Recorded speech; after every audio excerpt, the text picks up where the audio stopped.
the car show where all those private people are. It's gonna be pretty fun.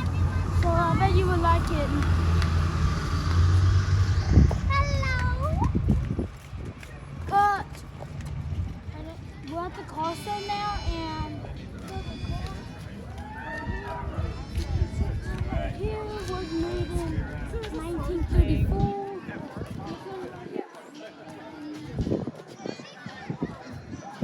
68. 1968.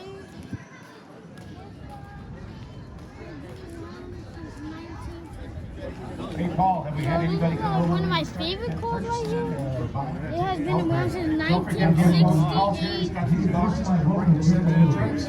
Troops are It's sorry a real overseas. race car You that got to has talk been to you around about since them, what they have to do, 1968. what they're not doing. So it's like one of my favorites. So come on down here and see them. And it's over here, Donate look. the money, pick up the boxes and take them.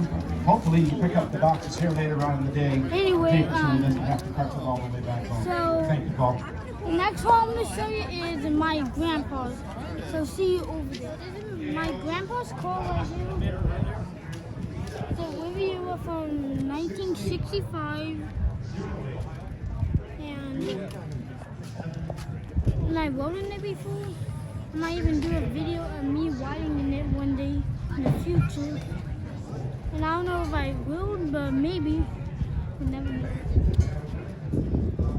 And see you later at the... I don't know yet. Maybe at the beach house. Yeah. Okay.